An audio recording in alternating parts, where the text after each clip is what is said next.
Welcome everyone to the Atomic Cinema Experiment. I believe this is episode 90, which I'm pointing out because we're getting up there in the numbers now. Getting close to that 100. But this is a science fiction movie podcast. I am Peter, and I'm joined as always by Tara. Greetings, citizens. And today we go into the drift together because we are going to be talking about Pacific Rim from 2013, directed by Guillermo del Toro. We will start spoiler free. We'll give you a warning before we go into the spoilers. It's actually kind of weirding me out a little bit. This is already 7 years old because I'm like, I feel like I went to go see this in theaters like last week. Like, I thought it was way older than that. You thought it was older than that? Yeah. It's only 2013? 2013, yeah. Dang. I know. I never saw it in theaters, though. Yeah, I remember going to see it. It doesn't feel... I mean, I'm exaggerating a little bit, but it doesn't feel like it's been that long. And it's just like, wait, this is already 7 years old? Like, damn. But hey, so this is, of course, a very science fiction movie. We have giant robots called Jaegers. We have kaiju coming out of a rift at the bottom of the Pacific. And we have giant battles and very colourful visuals set in the not too distant future. Now, admittedly, the reason why we were doing this, we were doing a little triple feature over this in the next two episodes of movies set in 2020.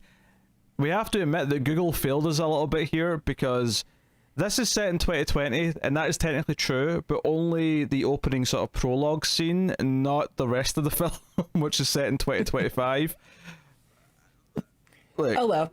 Yeah, we tried. Okay, We didn't know. We couldn't have known until we watched it. Yeah.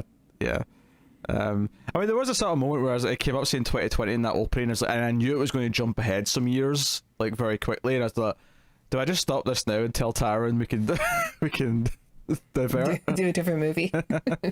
That's all right. It is, partially set in 2020. The big event happens in 2020, right? Yeah. Well, it's actually really weird because at one point they were talking about like something they've done in the past, like, hey, I did this in 2017, and I'm like, this is weird. But when I saw this in theaters, that was the future still. But now, now that's the past, and I don't know, just all very odd. So yeah, I mean, the premise is the premise. These kaiju are coming out of this rift. It's getting worse and worse. The human beings of the world build, as opposed to the cats and dogs, build giant robots called Jaegers, which take two pilots, and there's reasons which we'll get into when we're talking about the movie, but take two pilots and they fight the kaiju. But the kaiju keep coming more often, more quicker, because at first it's like over a year before the next kaiju comes or something like that, and then it keeps speeding up a little bit, and it's all bubbling over till we get to this breaking point, which is set in 2025, where we're down to the last few Jaegers. No one really believes in the program anymore. But these kaiju are about to do something big, so there's this race to try and like finish it at the last possible chance they've got. So that is the basic premise of the film, and so I'll ask Tara, how do you feel about Pacific Rim? I don't really like this movie. Oh, bold. Yeah, I know I probably should. I love Godzilla. I love giant kaiju. I love robots. I don't know. This movie feels like a boy playing with toys. It doesn't really feel like a movie to me. I think all the kaiju look the same. I'm not impressed with the same shot of the Jaeger rising from the water and looking real strong. And then it just it's like watching a Transformers movie, slightly better, but just slightly. It's like Transformers and the Kong Skull Island had a baby, and I don't really care. I don't like this movie. It's not made for me. I like it. I like when I hear the strong opinion and the hot takes. It'll make this for a more interesting conversation, because I do happen to like this movie. I'll admit though, this time I think some of the negative, and this is stuff that I've always thought was the weaker elements of the film, I think bothered me a little bit more, but not like a great extent. Like, I'm still into it, and I happen to also kind of enjoy the sequel, which we'll talk about in the not too distant future, because we might as well come back and just do the second one and wrap it up. There's only one more. Sure. I haven't seen it.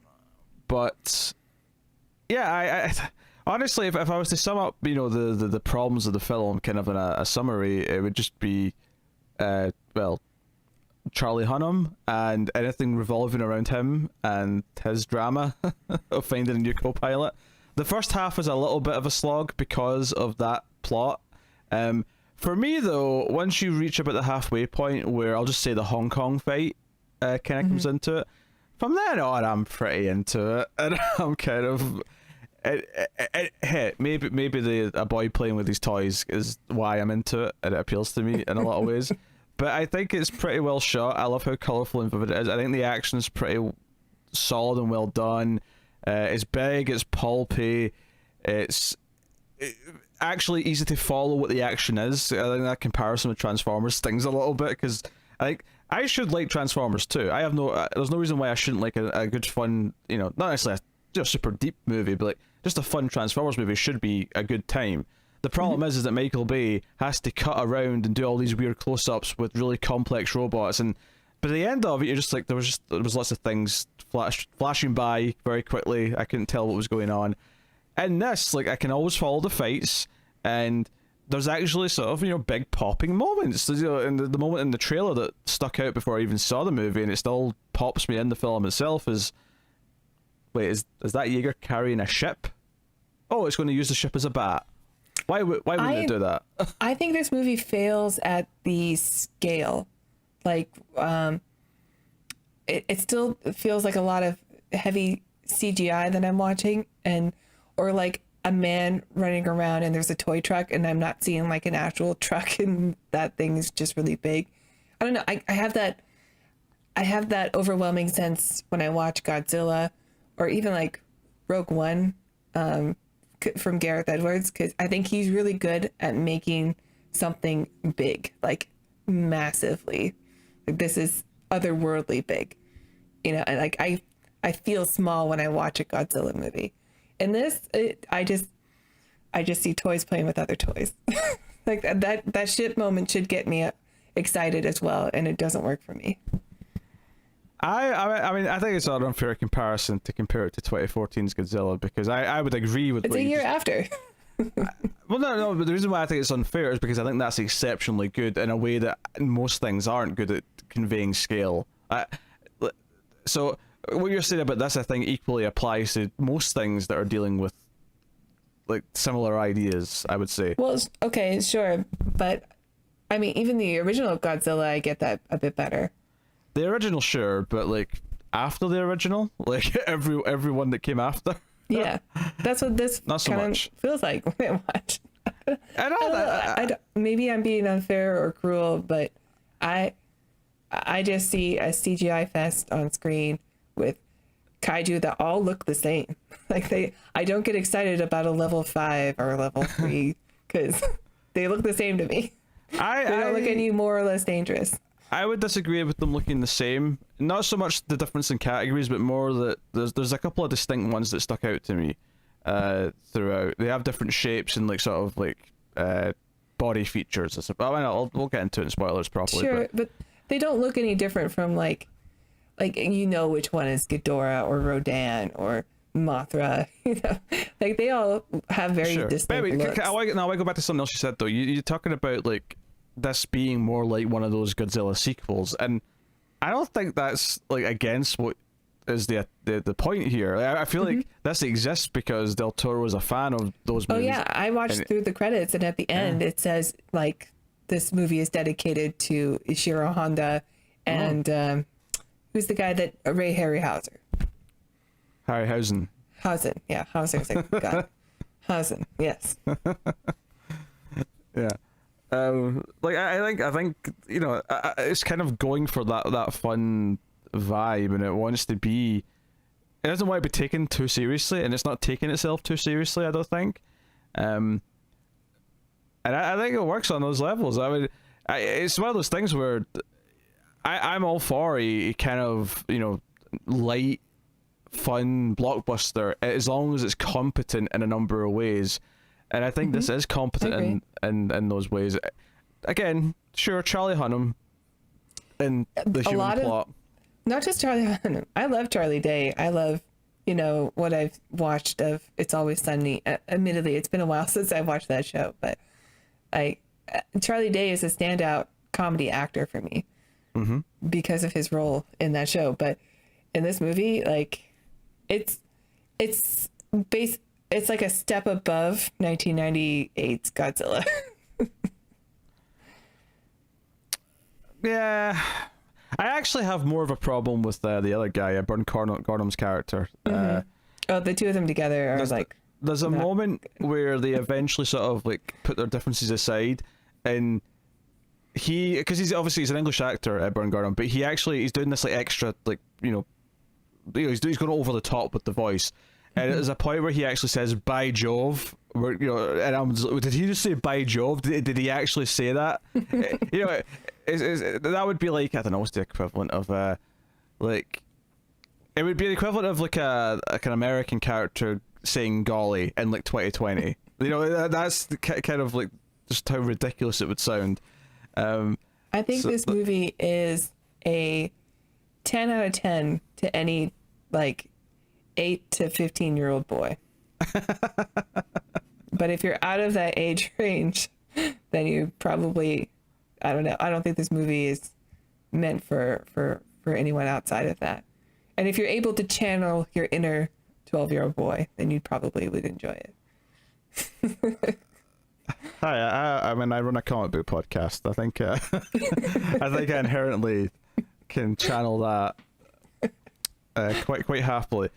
I like it. And it's funny because I like some dumb blockbuster movies that are all spectacle as well. This one just does not speak to me. I don't have a lot of defense necessarily for what you're saying beyond just like, I think there's a gleeful charm of like, yeah, it is kind of like Guillermo del Toro playing with his toys, but he's pretty good at it. And like, and this is the thing. I'm going to lose some points here with people. I am not a Guillermo del Toro guy. Like, Tim loves Guillermo del Toro, but the internet movie fandom world loves Guillermo del Toro, and the only movies of Guillermo del Toro that I actually like is this and Mimic, which are the two that Guillermo del Toro fans all kind of hate. Like, I really like Mimic. I saw that one when it came out in theaters as well. Yeah, I like Mimic, right? I like Mimic. I do like Pan's Labyrinth. I like Shape of Water. I don't love it. I don't know if it deserved Best Picture, but I also don't remember what else came out. So, but yeah, as far as that goes, I don't really like anything else that I've seen. Like, I've seen I saw Crimson Peak. I didn't like that. Crimson Peak is god awful. I think that movie's trash. I didn't enjoy watching. I didn't even finish watching the one about the tooth fairies. Like, I think it's like, Are You Afraid of the Dark or something? I didn't even. No, he didn't direct that. He didn't direct that. Oh, okay. Well then, never mind. It looked very Del Toro like. Yeah, I think he might have like produced it or something like that, but he didn't direct it. Okay. Yeah, no. What I was saying is that I like the two that people who are fans of Del Toro typically don't like as much because they're more just kind of like surface level, like fun mainstream things, which is Mimic, which is just this kind of aliens knockoff, and then there's Pacific Rim, which is this big, dumb blockbuster movie. Like, I kind of like those ones because he's a competent filmmaker. For some reason, I think Del Toro seems like a nice enough guy. Like, I think I could sit and talk to him about movies like all night. He seems like a really charming guy who loves what he loves. And he knows movies, yeah. But for some reason, like, there's something about just his choice and his style and the worlds that he likes to create. Like, I did not like Shape of Water. I don't hate Pan's Labyrinth, but I didn't get a whole lot out of it. The Crimson Peak I hated. What else has he done? I don't know. Like, just about his Hellboy movies I didn't like. I enjoy the Hellboy movies. I like the second one a lot, actually. But. So I don't know. I'm not a big Del Toro guy. So when I went into this, I like his look. Like, I like the look of his films a lot. I think he's got a really interesting, unique style, and I enjoy it. I don't think it comes through in this movie at all. I really wish I got to see his version of The Hobbit, but he bailed on it. But because I think that his style would have fit a film like that quite well. Sure. I'm not super big on his style. I think it's not actually the main reason why I dislike his films, but it's more just the tone he has that goes along with that style that I'm not super into. It feels kind of like this hollow fantasy to me, and I'm not a big fantasy guy, admittedly. Like, this is something that I just this is something that is consistent with me across just my taste, is that I'm just not a big fantasy person in general, and Del Toro feels like he really taps into like the fantasy side of I don't know, storytelling. So well, okay, I don't know. I think hollow is a bit harsh for his films, but well, it feels hollow to me because I find fantasy, generally speaking, quite hollow. I just find that genre pretty hollow, but it's a taste thing. Like, I admit that's a subjective taste thing. But yeah, I mean, well, like in Pan's Labyrinth it's a, like, he's using fantasy as an allegory for like the Spanish Civil War or something. Like, everybody represents something. Like the guy with the hands is representing like the Catholic Church and their participation during the Spanish Civil War and stuff like that. But I mean, I don't really like fantasy either. I love sci-fi, but it's very different. that's very different. I agree, it's very different. But you know, if you're using it as like an allegory, much like people do with science fiction all the time, I can definitely get into that. So I don't know. I wouldn't say that his use of fantasy is hollow, but as opposed to like, I don't know. I don't even know I don't watch fantasy. I don't even know what to think of. But anyway, yeah. I'm not anti Guillermo del Toro. I haven't really liked a lot of his newer stuff. But he's hit or miss for me. Yeah, it's just I don't jive with him for whatever reason. I've just never jived with all the films that everyone loves from his back catalog. You know, I watched Kronos. I didn't really get into it. I actually started The Devil's Backbone and just kind of gave up halfway through because I realized I didn't care. I just didn't care about it. And I appreciate what's funny is that I see other filmmakers who are kind of like tangential to him, where they're kind of close, some overlap, but something about how they write their characters just works for me better than what Del Toro does. I just don't think I get much out of Del Toro's characters, and truthfully, that's kind of true in this movie as well. But I think what works with a movie like this is that the characters aren't really necessarily the point of the film quite to the same extent. The problem with Charlie Hunnam's character is that Charlie Hunnam has the charisma of a wet potato, and as a result, he's just kind of like sucking the energy out of like. There's so many little lines of dialogue he has in this that are just kind of like. They sound like these little one-liner moments, but they're not one-liners. They sound like some. And it's funny because obviously there's obvious comparisons to make with Power Rangers for obvious reasons.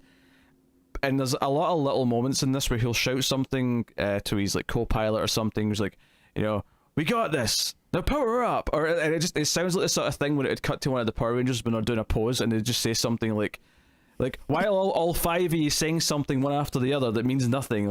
But he does that in this movie. What helps some of the other characters though is when you've got Idris Elba in a role of authority. Okay, you buy this because he's Idris Elba and he's given it his, maybe not his all, but he's got the natural charisma. He's got the best line in the whole movie. Tonight we're canceling the apocalypse. Yeah, it's in the trailer. I don't have to hide that. You know, he's got a lot of presence, and I think that's fine. But yeah, I think something about the Toro's characters just don't really hit for me, and it's true across his better films, his weaker films. It's just something that's there. But here, I don't think it's as big of a problem because it's notable that everything that I don't like about the characters that much, or I'm not as interested with the characters, it fades away in the back half, because in the back half of the film, once everything gets going, it's all about the robots and the monsters. It's all about that stuff. It's all about the visuals. And I was actually watching this in 4K with HDR, and holy shit, the colorful like palette of this film. It's a very colorful film. Yeah, the colors coming from the mouths of the kaiju or the reactors, the Jaegers, everything in the Hong Kong section, like just because of all the neon lights, is just. I'm surprised. Like, I mean, haven't they been fighting kaiju for like almost a decade? There's still buildings at all. Well, that's actually one of the things that I really liked about the Hong Kong section is the idea that you can see like parts of the city that have been built over like the skeleton of a fallen kaiju. I guess the idea is that, you know, like there's only so many kaiju where most of the big cities have maybe only had one or two. I think what surprised me more though is in the opening of the film, in the 2020 section, is that there's a civilian boat near where like the kaiju pops out, and all I could think was, wait, kaiju like relatively often pop up in this part of the world. Like, why would there be any boats using the Pacific Ocean at this point? Like, I almost gotta feel get that crab. I almost feel like if you expect giant monsters to come out of the Pacific Ocean, like you would go through the mainland and use the Atlantic, and then go through the land on the other side. I wonder if it was because that Discovery Channel show about the dangerous world's most dangerous job or something. I can't remember, but it was like such a big thing that they wanted to include that on here, like the world's most dangerous job, and then you get the actual most dangerous job, which I guess would be operating a Jaeger. They need to be protected. Yes. That's actually one of the interesting things about the movie. That really surprised me the first time I watched it, is the movie kind of like, you'd almost expect the first movie in this franchise to be like the initial contact and like the building of the first Jaegers, but the movie actually kind of does that in a montage in the opening 2 minutes as it's like explaining the backstory. I think it's actually really interesting and maybe even slightly ballsy that it decides, no, this is about the end of the war. This is about how they finish. And obviously, yes, there's a sequel, so obviously there's potential for more and things, but one of my favorite things about the feeling of the movie, especially once you get into the back half, is you do kind of feel like, yeah, they've only got a few of these Jaegers left. It feels like they're kind of like getting beaten left and right, and it doesn't feel like they're that powerful. It feels like they're just barely scraping by, and they're really at the wit's end. And I always get that feeling in the back half of this, so it makes me kind of root for the success a bit more, and makes it feel a bit more, I don't know, thrilling, I guess, for lack of a better word. I don't know why I need a better word. Thrilling is a pretty good word, so. I suppose. I don't know why I was so disconnected from it, but I don't really get into the action scenes. I think they're just too long, or something. I really check out. I mean, I can't really. There's nothing to debate there. I disagree that they're too long. I've definitely felt that in other movies. I didn't feel it here. I guess if Ron Perlman with his really shiny shoes doesn't win you over, then I don't know.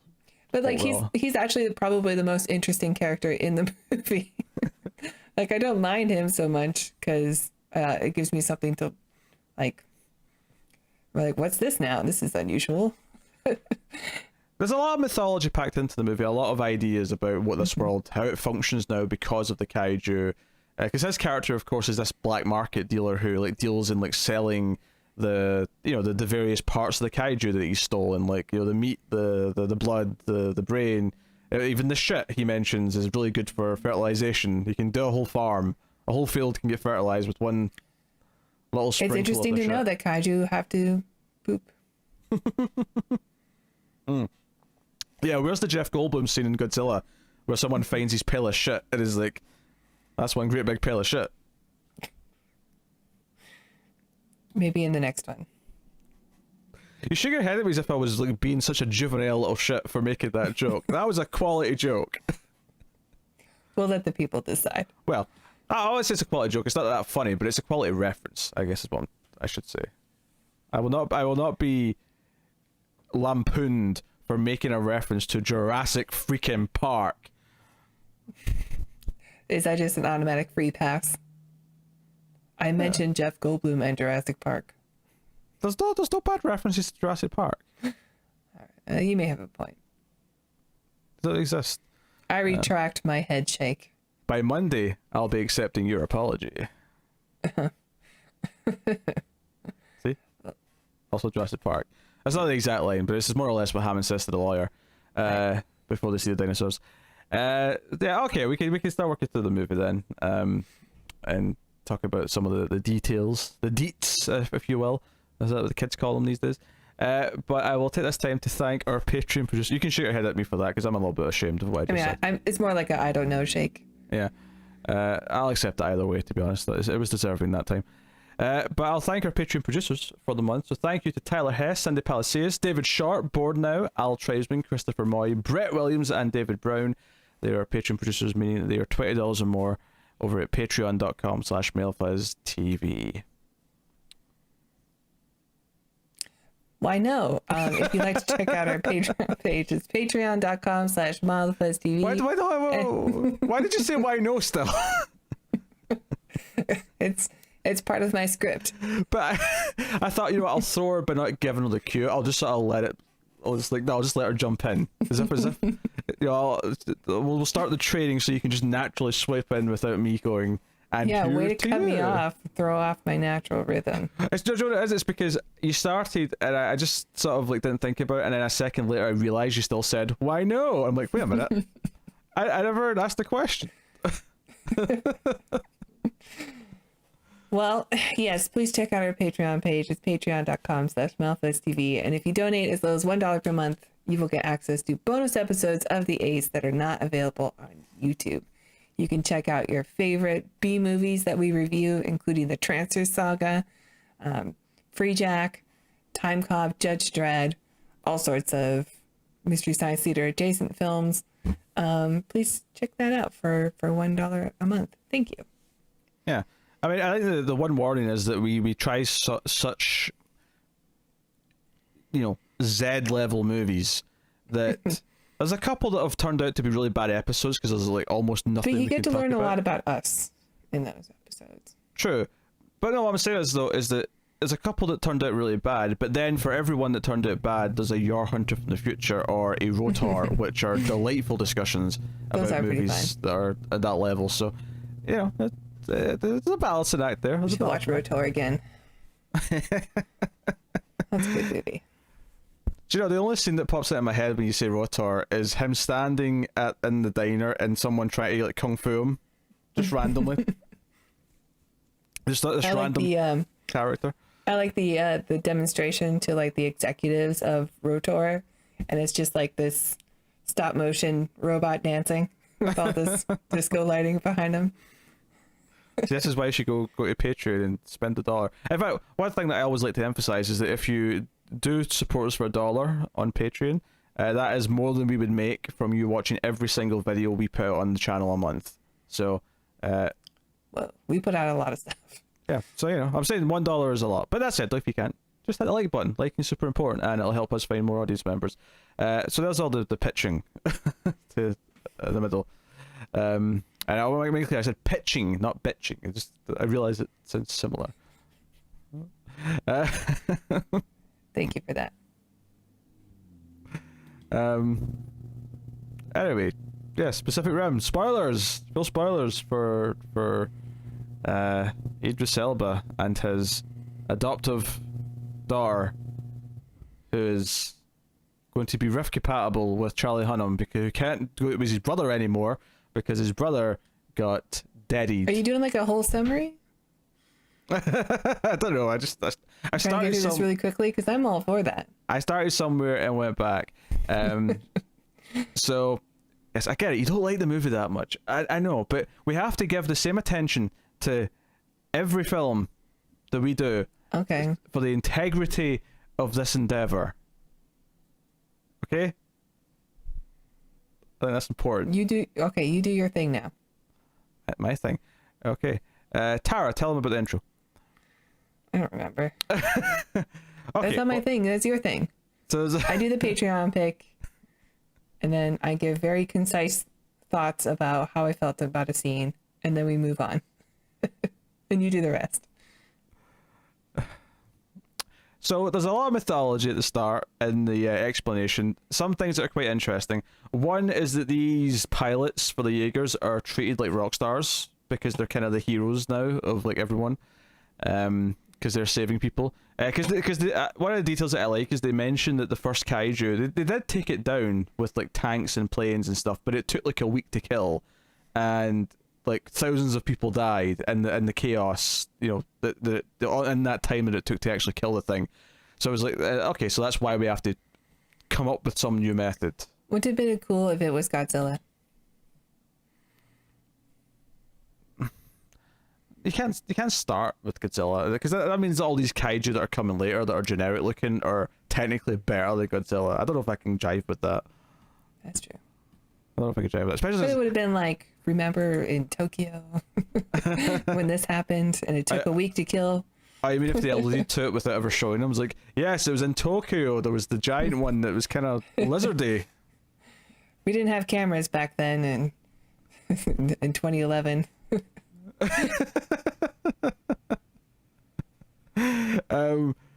But we find out that it takes too much of your brain to like run the Jaeger, so it has to be two pilots who are linked up in what's called the drift, where their minds are connected, and that's how they pilot the ships. Which, it's there for a couple of dramatic reasons. The one thing, of course, is that it makes it more difficult, and you have all these characters who have to bond, and it does bizarrely like have to kind of also be cheated a little bit towards the end when Idris Elba is going to team with the Australian guy, and it's like, wait, don't they have to like be compatible? Like, how is this going to work?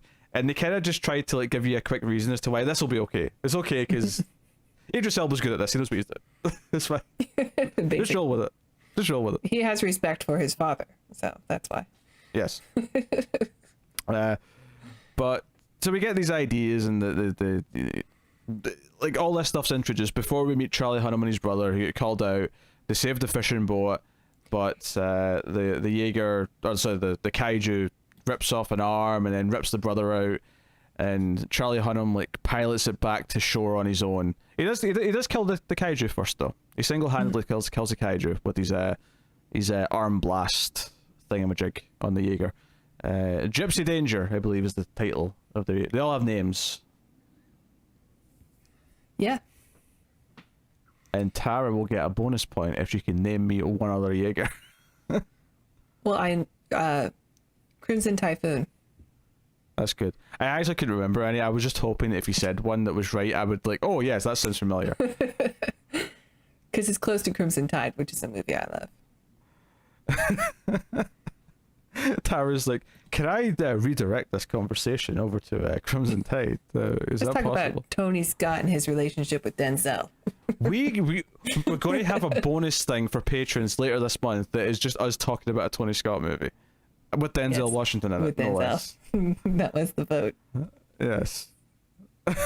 Guess who asked for that one?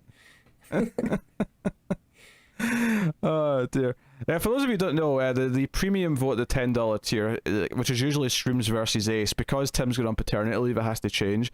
And I had to like, well, by the way, Tara, we're always going to have to do that one because like Tim's going to be gone for a while. But I sweetened the deal by offering her Tony Scott and Denzel Washington. Yep. Sugar-coated the whole thing. It was easy enough.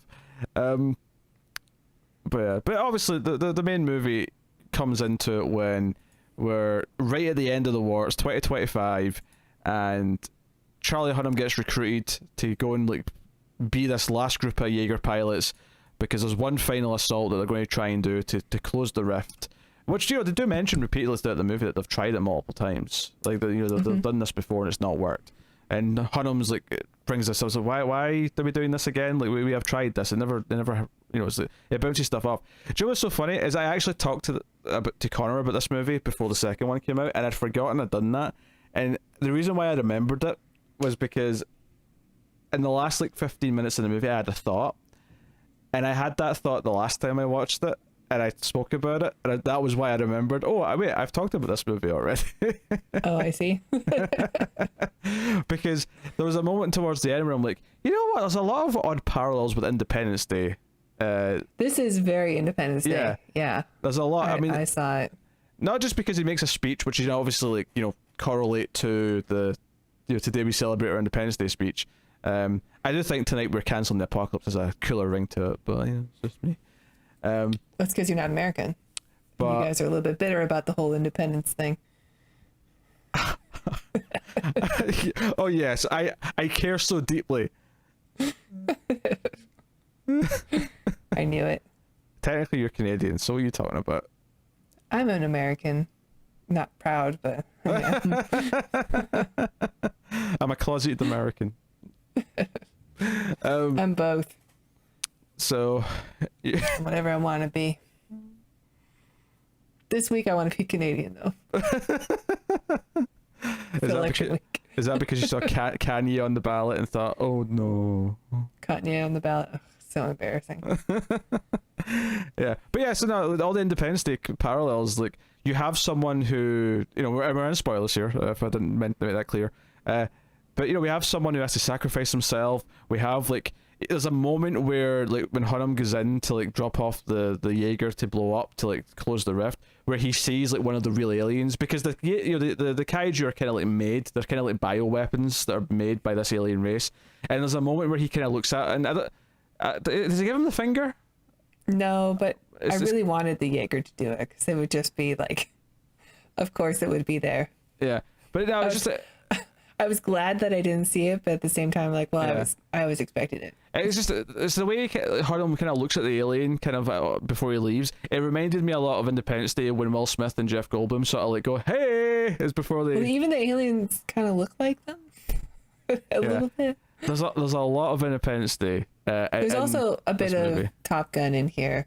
Sure. The whole like rivalry with the other pilot is very like Maverick versus Iceman. It's very one note as well. I wasn't a big fan because the Australian guy, whenever he was like a dick to him, was like just out of nowhere. He's just a grade A dick for no reason. Yeah. Until respect.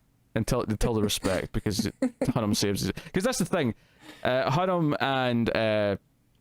and Mako, like, or is that how you pronounce her name? Yeah, Mako. Mako Mori. She like obviously is the surrogate daughter of Idris Elba, who he kind of like adopted after she was like left, you know, an orphan. We get a flashback, of course. That's actually maybe the most interesting case for the drift technology, is that it lets someone else see someone's flashback. I thought that was an interesting mechanic that probably could have been explored a little bit more, but I did appreciate the idea that we get to see this sort of angelic moment almost, where Idris Elba steps out of the Jaeger and there's the sunlight's behind him. It's like intentionally the most like cinematic moment you could have. But I'm not complaining he about that. He did look majestic, yeah. Yeah, I'm not complaining about that. Because it happens again, because one of the things that happens is that they have been grounded. They're not allowed to go out in the Jaeger because their first attempt to be, you know, drift compatible kind of went bad. Hence the flashback that Hunnam got to see. But basically, the two kaiju that show up at the same time, the first time there's ever been two at the one time, the three other Jaegers go out, and immediately like they start getting their asses kicked, and then one of the kaiju has like an EMP, which like basically just disables all the Jaegers, and they're just like dead in the water, they're screwed. And you know, Hunnam's like, hey, Gypsy Danger is not, you know, digital, it's analog, it's nuclear, we can still go out and fight. So he's, you know, Idris Elba's kind of backed into a corner where he has to let them go and fight. And there's a moment where I don't necessarily buy that these like 4 helicopters can actually hold the weight of this damn thing, because it's like, you know, it's like 100-foot tall, like solid metal robot. Maybe it's a lot more hollow than we think. I don't know. See, there's a shot early on in the opening where it looks down, because their feet are on like these like sort of like platforms, and when the camera looks down, you see like all the big giant gears that it's turning as it's like as their feet are moving. So I'm not sure if I buy that, but anyway, what I was saying is though, much like Idris Elba getting out of the Jaeger in the flashback, because of the lights of the helicopters, it kind of presents the Jaeger, you know, flying through the air with like this beam of light behind it, and it's kind of blinding at first, and it's like, no, the perfect silhouette, and then it's like, you know, I appreciate the majesty that Del Toro put into his presentation here. Yeah, sure. I just remember seeing a lot of these same shot of, like, well, it's a shot that's just presented the same way every single time, of like the ant's view looking up at the Jaeger as it slowly rises and like ready to fight. I get it. It's like a hero shot over and over and over again. I'm not gonna lie. Every time it does the pose, I'm a little bit happy about it. I'm a little bit happy about it. No, do you know what it is? Do you know what I think sums it up? I think because this Hong Kong fight, you know, between the first one in the water, who's kind of more beefy, and it ends up in the sort of shipping yard with the containers and that. And then it's the one that grows the wings, and it's like that's the one that's actually in the middle of the city and all the neon lights. I like when it has the reveal that there is wings. I'm like, okay, this feels threatening. Yeah. Did you like the joke sort of moment where like the arm goes through the building and just taps the desk with the balls? No, didn't like that. I'm conflicted. I don't know if I like it or not. I go back and forth. It's okay that you like this movie. I go back and forth on that moment, because the moment I'm coming up to here that I want to talk about, that I think whether you like or hate this movie is this moment, right? It's this your opinion on this moment, and it's the moment where Mako goes, "No, we have one weapon," because the flying ones like basically lift them out of space, and Mako says, "We have one weapon left," and she hits a button that says sword, and this like chain sort of like thing comes out and then like sort of like solidifies into like a sword, and then they use that to stab it. So in my head, I'm thinking, yeah, Mega's sword power now, bitch. Like that's my thought process. And then it's falling through the sky, and you have to hit the thrusters so you don't like die on impact, and the lad in the baseball field or whatever it is. I mean, I like that when it came down like a meteor. Like it was definitely very threatening. I don't think there's any way they would have actually survived that impact, but to be fair, I like the visual. There's no way they'd survive anything happening in this movie. I think we just have to let that go. Yeah, that's true.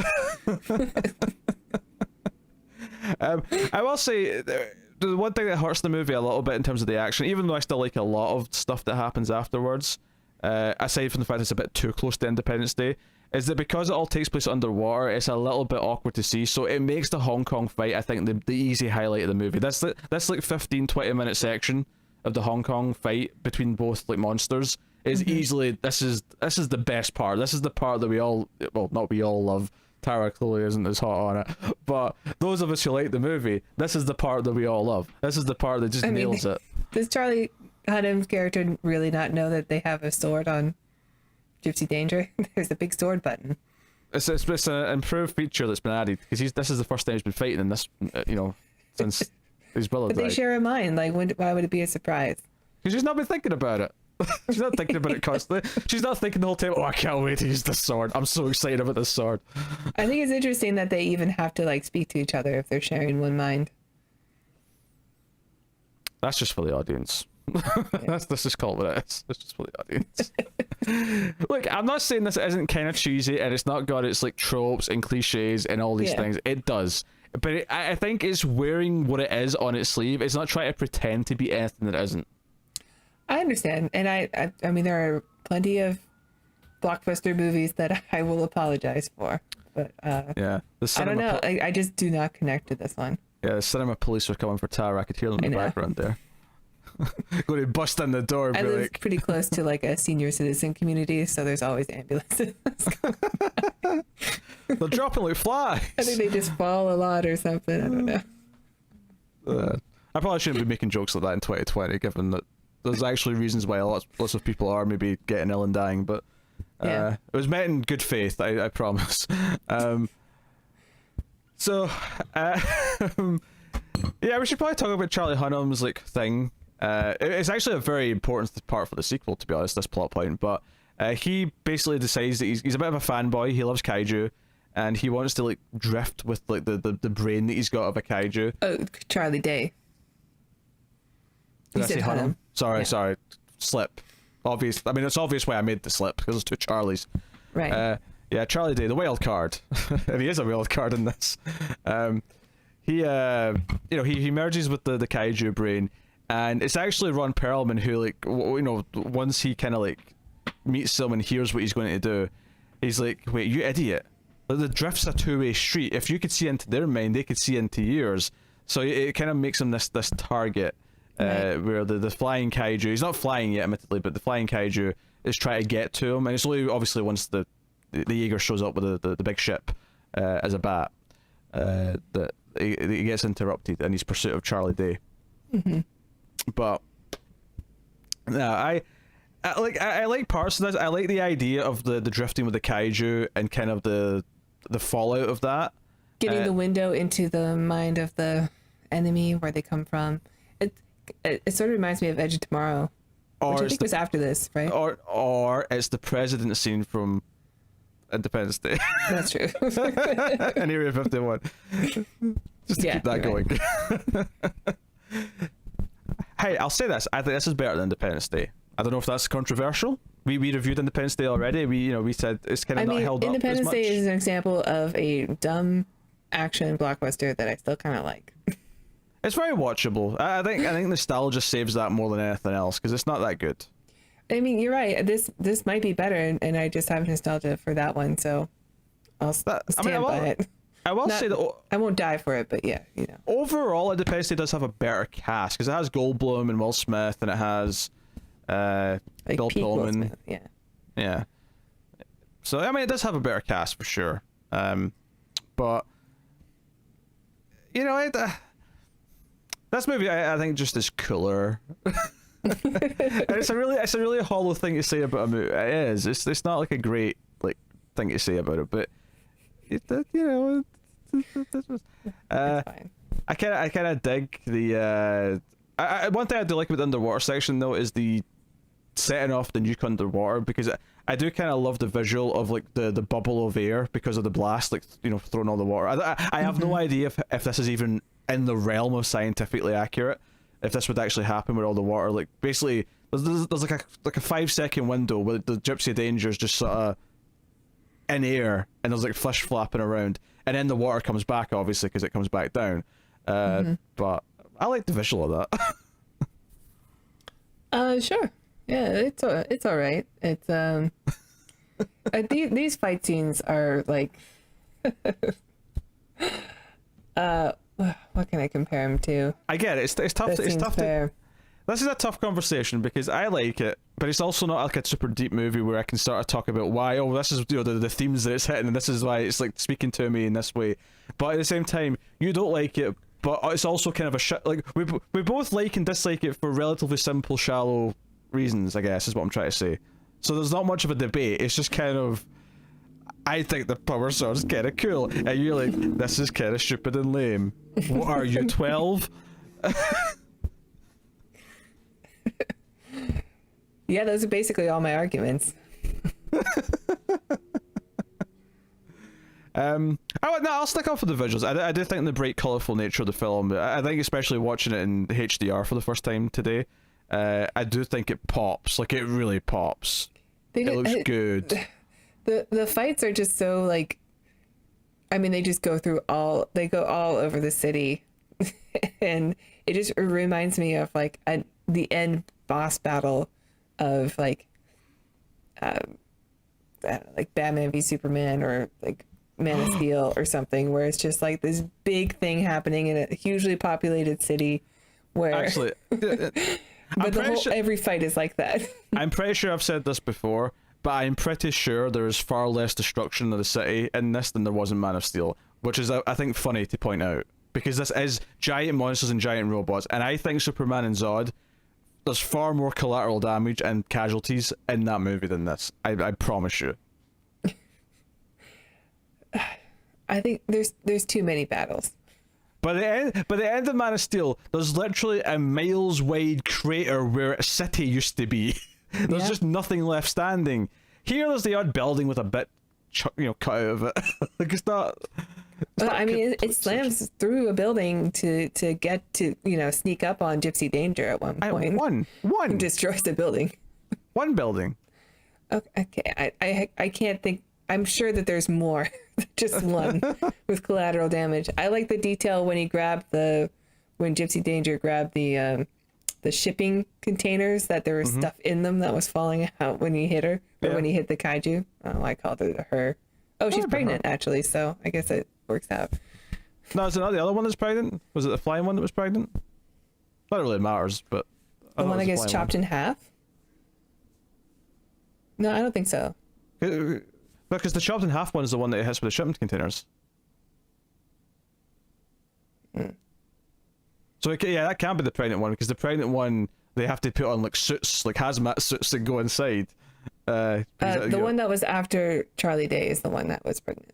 Yeah, so that's not the one that hits with the shipment containers. The shipment containers is the beefier one. That was a bit more. I guess he was the more King Kong shaped kind of kaiju. Oh, it had broad shoulders. Yeah, and body, not the head. The head was just, whatever weird head that it had.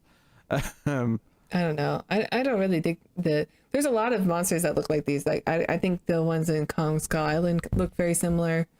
Or like the Cloverfield monster looks kind of similar. There's like a design that just movies have been using over a decade, or I'm just kind of bored of it. I don't disagree necessarily. I disagreed with them not being distinct because I think the two monsters here are very distinct from the other ones in the movie. So I do think one flies, but like, and the other one's a bit beefier. Yeah, and the one in the beginning has like a sword head, but that's about it. No, they have similar aesthetics. Like, I don't disagree with that, but I do think they're distinct enough in the movie where I could tell them apart. But I don't disagree with the notion that there's kind of a similarity to this and then say monsters in, I don't know, like, other things. I don't have any examples. But no, I get that it feels familiar. Like, I'm not disagreeing with that. But, yeah. Maybe it's just because I've seen it a few times, but I do tend to notice the differences between them a bit more now. But I will say it is a little bit frustrating that they introduced like these 4 distinct Jaegers and 2 of them just get wiped out like almost immediately as soon as they go. I'm like, I could have done with a few more scenes of the 3-armed Jaeger or the big Russian tanky one that is like, yes. I think it was called like the turtle or something. Yeah, that sounds about right. I don't know. Or even the fact that their helmets, the helmets that the 2 Russians had, what did they remind me of? The Russians from Rocky 4. No. They're fancy sci-fi helmets. It reminded me of like I think it's like a specific video game that reminded me of. I can't remember. I don't know. I'm talking about their bleached hair. They looked very much like Ivan Drago and his wife in that movie. That goes back to it being a very pulpy kind of cheesy movie. It's like, you know, like there's a reason why when we're introducing these characters, when they walk on the screen, you can hear the sort of like the Russian chanting as they're walking by and they're gruff, kind of like, we're Russian, yes. You know, it's not. It knows what it is. It's being pulpy and silly and having fun with it, and I don't think it all lands. And I will admit, I think the stuff with Mako and Hunnam early on, and like the whole drama of like, will she be allowed to be pilot a Jaeger, and why Idris Elba is kind of like refusing. I did find that a bit more tedious this time, and it's this thing where once the Hong Kong stuff starts, it's kind of really fun from that point on for me. But the first half does have some issues with the human characters going back and forth. After I remember watching it the first time and thinking that I really did not like the dialogue or the chemistry between everyone. I really did not like the people in the movie after I saw it the first time. There's some dodgy dialogue. In fact, I think this, because the second film's not like, the second film arguably is weaker in some ways, but I think I prefer it because I like the characters a lot more. So I'll be interested to see if I feel that holds up and see how you feel about it when we see it. I mean, I like John Boyega. He's got a lot of charisma. There's a teen girl who kind of steals the show a little bit in the second one, and then some of the other characters are back. They do overuse it. Now, they overuse this a lot in the movie, but that said, though, I do think it has a pretty cool main theme. The music, I mean. Yeah, it's all right. Because one of the things the sequel does is that it actually holds it back for so long. You don't hear it at all in the sequel until very late on. And it's quite impactful when it uses it. So I do think the first movie overuses it far too much, but it is a pretty good main theme. But it does kind of wave it around a little bit too much. Who's the composer? Do you know? Joe, I think it is. I just don't remember who. I'll check. I'll check as you give some thoughts on other things. Sure. I'm sorry. Is that throwing you under the bus? Are you not prepared?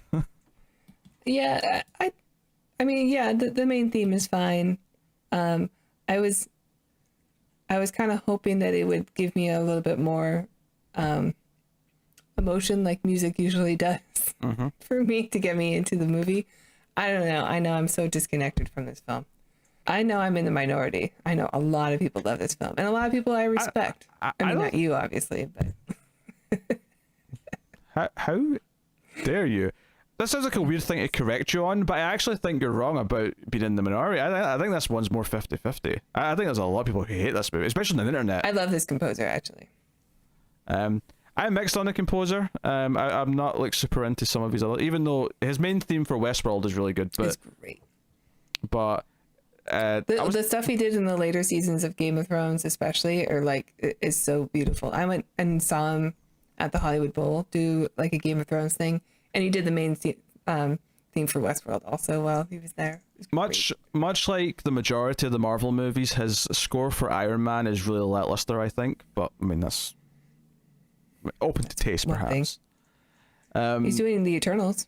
Yeah. I feel nothing for that movie yet because it's like I have no idea what the Eternals are. Well, all I know is that Kumail Nanjiani got super built for that movie, and I just have to watch it. Well, he got super built, and then everything got delayed because of pandemic, and now he has to maintain that shape for for a lot longer than he probably originally intended to. That will always probably be the most impressive thing about this movie is that they turned Kumail Nanjiani into like a heartthrob, like a beefcake. Yeah. He was trying to say, "Oh yeah, I'll be all beefy for like 3 months, and then I'll go back to eating donuts, and it'll be great." And then like, no, you're gonna have to keep this shape now for the next year of your life. Like, oh no, but I want to eat junk food. I will appreciate that the two of them don't kiss at the end. We have this big moment where she jettisons out because they've got this nuke on the fancy Jaeger that the other two are driving, but they have to. They get damaged, they can't jump in the rift, so they detonate to clear a path, and they're going to use, the Chekhov's nuclear reactor that is Gypsy Danger to to blow up instead. And Mako just ejects immediately, essentially. Well, she's lost like oxygen, so Hunnam gives her his oxygen and then ejects her. Yeah, so then he she doesn't seem to be. She doesn't like make the decision to eject. He does it for her. No, yeah. And they've got these pods that go up, and I think what's interesting about this, I mean, maybe they installed them because they were specifically like refitting them for this mission. Because admittedly, from the moment he goes and gets Charlie Hunnam at the start, Idris Elba's like, no, we've got a plan, and the whole movie too. And I kind of like this actually, that the whole movie, the plan never really changes that much outside of like a couple of details about how to get in. It's always about going down to the rift. So. Because I was about to critique that maybe it's a bit weird that they have these like escape pods that are designed for like deep sea diving kind of levels of like safety. And I was like, nah, to be fair, the plan was always to go down to the rift. So it makes sense that there would be escape pods where, no, you're going to be at the surface of the seabed. Well, plus once Idris Elba puts his surrogate daughter up there, like I'm sure he's like, okay, there's going to be some pods. There's going to be some safety pods, yes. But yeah, they get up because the movie ends with them obviously in the water, but they don't kiss it because I was really worried that they were going to kiss the first time I watched this, and I was really glad they did. No, but they kind of give them each other like the look, like, so we're romantic now, right? They don't kiss, but there's some embracing, and there's some looks. Yeah, but Charlie Hunnam's not in the sequel, so. Is she in the sequel? Yeah, she's there. Okay. So if there was a romance, it didn't last very long, and she told him to get lost, and that makes sense because, again, why would you be with someone with the charisma of a potato? I mean, I don't know. I don't think he's that bad. We've definitely seen a lot worse. He's not the Philadelphia Experiment guy, or like anybody from Wing Commander. But I'm not. I don't know. I don't really like Charlie Hunnam that much. I'll be honest. I actually had to think there what Wing Commander. I was like, what's Wing Commander? I was like, oh yeah, we did a movie. Reviewed it. Yeah, with Matthew Lillard and Freddie Prinze Jr. and Saffron Burrows. Now that's Saffron Burrows and Charlie Hunnam. They could be a great on-screen couple of blandness. Like both of them are devoid of personality and charisma. I mean, he's trying in this film. I don't think he's the worst. I think some of the line delivery is not great, but I think also just some of the dialogue that's been written is not great. So. I'm not like a big Charlie Hunnam fan though. Like, is anyone? I don't like Sons of Anarchy, and that's the only other thing I think I know him from. It was in one of the I think it was in the Guy Ritchie King Arthur movie. I want to say. Oh, I did see that. You know what? That movie's not bad. What? Hey, I don't know. We're all allowed our one, okay? Or one Guy Ritchie movie. I don't hate watching that movie. All right. I saw it in the theater and it was not terrible. Okay, I shan't judge. So I'm just trying to think if there's any other like elements because we didn't go through it as much in order as we normally do. And I think that's because I realized that you were getting really antsy at the thought of me going through the plot details and talking about them in depth and what I thought about the mythology aspects there's of various robots, things. They fight monsters. They use a ship as a bat. at the end. So the moves go off. It's not a good movie. I mean, it's a step above Transformers to me. That's about it. I think that's incredibly harsh, but that's fine. You know what? That's fine. That's fine. I dig it. I was surprised when I saw it in theaters. I liked it when I saw it the last time. And Connor liked it as well, so I think that was a very... If you want just like a positive review, well, with some critiques. There was some critiques as well. We weren't just gushing over it, but if you want like a very agreeable positive review, the me and Connor review is the one to go for. This is the one with the conflict.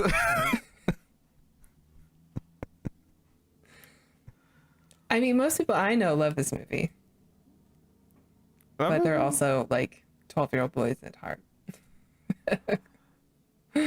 Tara has 12-year-old boys who are friends. Confirmed. I mean, mentally, yes. Am I in the 12-year-old mental category? Yes. Could you even say, nah, you're more like 14? Nah, you go with that joke. No, yes, just yes. Fine then. Fine, you know what you are. I'll remember that. I'll remember this when we're doing an artsy fartsy movie, and I'm dropping the knowledge, right? That I'm a 12-year-old mentally. Yes. Let's go watch a 12-year-old. Sometimes I can do that too. Like I enjoy the Lego games. I'll platinum them. This was a review where Tara sits and makes fun of me for liking something juvenile. That's what this was. This is a very juvenile film. Yes. But it's not trying to pretend to be anything else. It's got its heart on its sleeve, and I think it's kind of, commendable for that. Like, if you don't like it, I think you can at least agree it's just being what it is, and like it's not. Yeah. It's not like when we see like a movie that's trying to be a bit more serious and it completely falls flat. And it's like, oh, you're just so incompetent that this ended up being something really shallow and hollow and whatever.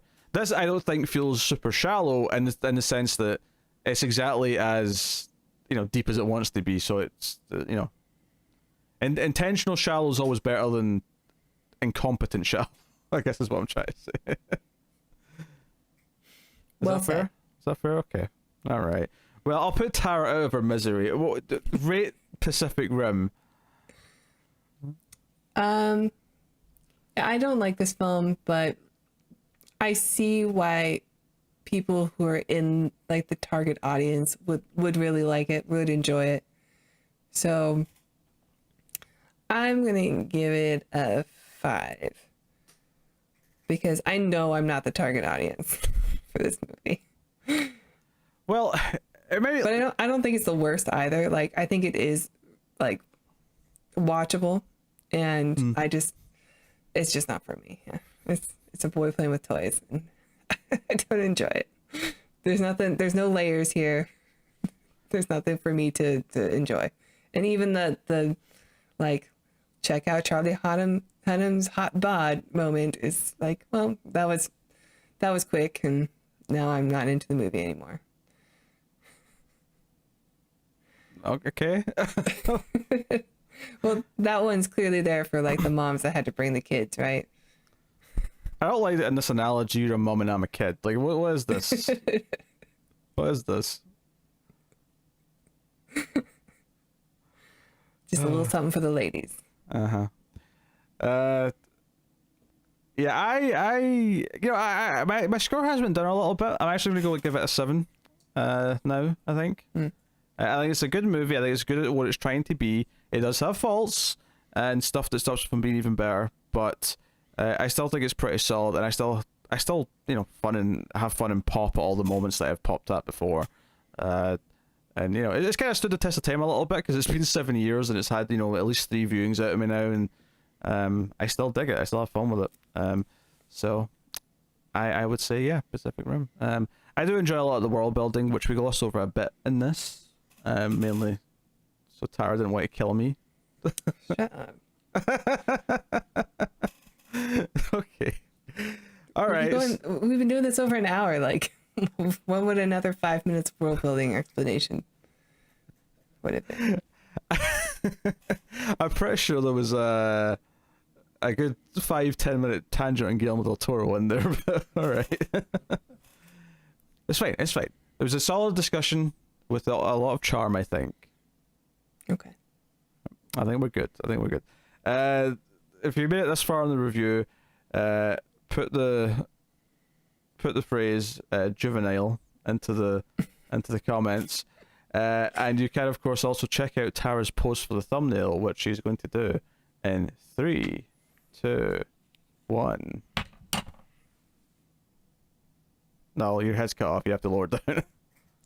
Oh. There you go. We have to do the same pose so that we're in whatever the rift is or whatever. Okay. Well, maybe we should do something because it's kind of symmetrical. Maybe you should like have like one hand up to do the other one. I mean, I could just flip you, I suppose, but yeah, just do it. There you go. Excellent. There you go. Stern face. And I'll do the opposite. It'll be symmetrical and it'll be delightful. What's it called? We have to sync up. Yes, we have to get into the drift. Into the drift and pilot this podcast.